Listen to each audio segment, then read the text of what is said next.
Vitória e hoje eu vim fazer a review / crítica de um dos meus livros favoritos da Jane Austen, que é A Razão e Sensibilidade. Bom, eu tenho essas duas edições aqui. Confesso que da primeira vez que eu li esse livro, eu já amei, e da segunda vez eu acho que foi até mais legal, porque você se desprende um pouco do que é aquela dualidade, né? Entre a razão e a sensibilidade que são estampadas ali entre as duas irmãs. Então, Razão e Sensibilidade foi o primeiro livro publicado da Jane Austen, lá em 1811, e ele foi publicado pelo pseudônimo de Byron Lady, porque naquela época as mulheres não podiam publicar livros. Mas é interessante, porque a Jane Austen ela foi uma das primeiras autoras femininas a realmente conseguir viver da renda dos livros, das suas obras.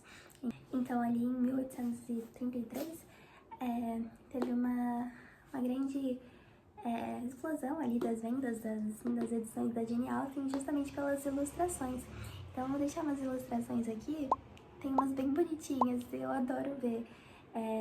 Algumas delas têm até publicado em uma edição da Jane Austen de Razão e Sensibilidade que lançou há pouco tempo. Tenho até deixar uma foto aqui dessa edição. Eu não tenho ela ainda, mas eu tô louca pra ter, que são belíssimas, ilustrações belíssimas. Então, falando em edições, né, eu tenho essas duas edições aqui. As duas foram traduzidas como Razão e Sensibilidade, mas você pode encontrar também como Razão, Bom Senso, Sentimento. Tem algumas variações aí dessa tradução. A maioria são no português de Portugal ou edições muito mais antigas. E é engraçado porque isso se dá muito pela tradução de sensibilidade. Naquela época, a sensibilidade tinha um significado um pouco diferente do que a gente conhece hoje, sendo trazido mais pro lado emocional, uma pessoa que é muito sentimental, não uma pessoa... Hoje em dia a gente vê a sensibilidade como uma pessoa que é mais delicada, que é mais sensível. Naquela época, a sensibilidade era tratada como uma pessoa mais emocional, mais sanguínea, digamos assim, sabe? Então a história ela começa ali com as irmãs Dashwood perdendo o pai delas. Elas são fruto de um segundo casamento do seu pai, então toda a herança que ficou, ela vai para o seu primogênito homem. Então essa herança ela fica com seu irmão mais velho, que a família acaba retirando elas da casa que elas moram. Então ali elas se encontram em um momento que elas ficam sem propriedade. É claro que assim, ainda elas tinham uma quantia ali para sobreviver, elas não foram viver uma vida miserável, mas não era a vida confortável que elas tinham, elas foram morar de favor na casa de alguns parentes. Então ali nessa situação elas acabam perdendo o seu status social, a sua condição social, né? E sem a perspectiva de um casamento, né, elas estavam a esperar por ajuda, por favores. Então é uma situação bem complicada, mas é engraçado porque elas não, em nenhum momento elas choram as pitangas por estar passando por isso, mas você vê que no fundo, isso impacta muito na vida delas. Na Marianne ela se apresenta mais como uma paixão desenfreada, então quando você perde a propriedade de si mesma, né, sobra apenas as paixões, e é isso que você vê na Marianne muito forte, ela se apaixona assim, até quando eu comecei a ler Razão e Sensibilidade, eu comecei justamente por uma frase que depois eu falei, meu Deus, Marianne, você tá louca? E que eu até ler pra vocês aqui. 7 anos seriam insuficientes para algumas pessoas se conhecerem, e 7 dias são mais que o suficiente para outras. Quando eu vi isso, eu falei, nossa, não é o tempo que define intimidade. Mas a Marianne, ela é louca, Marianne, ela é doida, ela é uma... E eu não posso julgar também, porque muitas vezes eu sou um pouco Marianne. Então ela tem o seu primeiro interesse romântico ali, né? O Capitão Braddon, ele tem um sentimento pela Marianne, mas ela acha que ele é muito velho e ela acaba se apaixonando, por um acidente, né?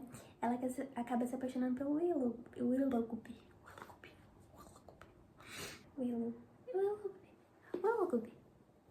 é Willoughby.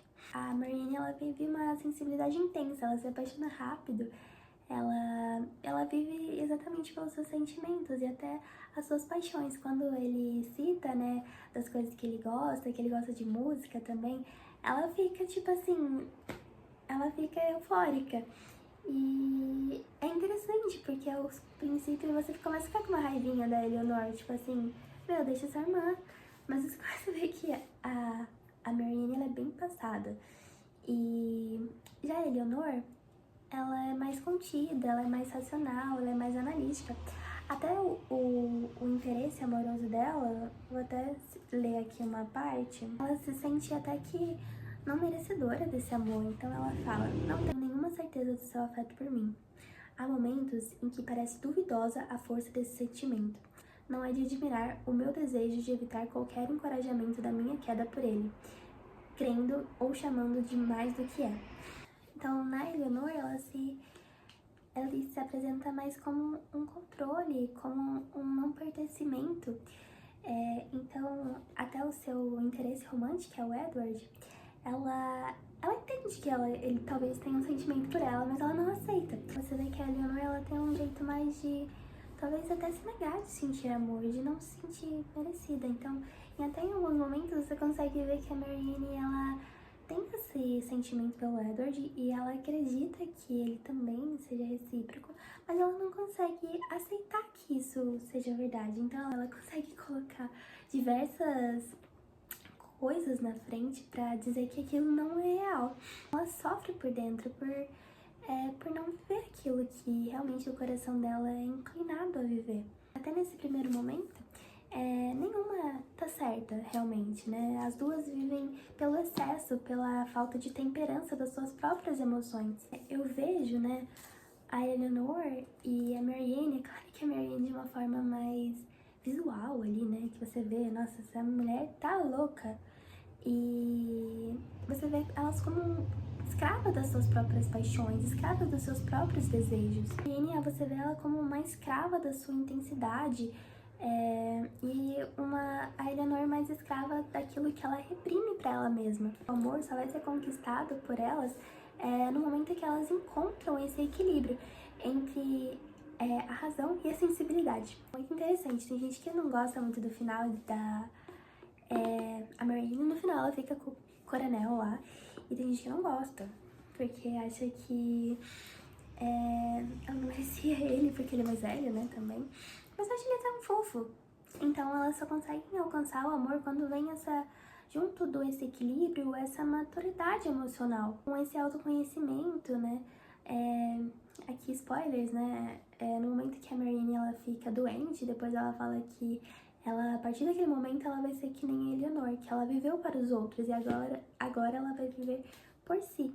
Então, e você vê que a Eleanor, ela só termina bem quando ela deixa da sua super racionalidade e vai viver aquela paixão que ela tinha realmente pelo Edward e assume aquilo.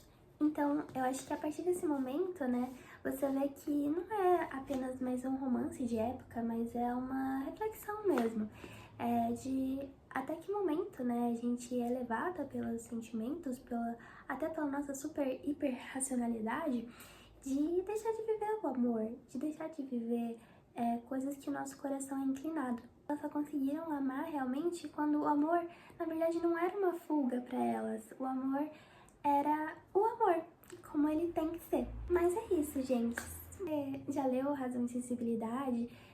Me conta aqui o que você achou, qual a opinião que você teve, se você teve algo diferente do que eu falei aqui. Obrigada por assistir. Beijo, um queijo.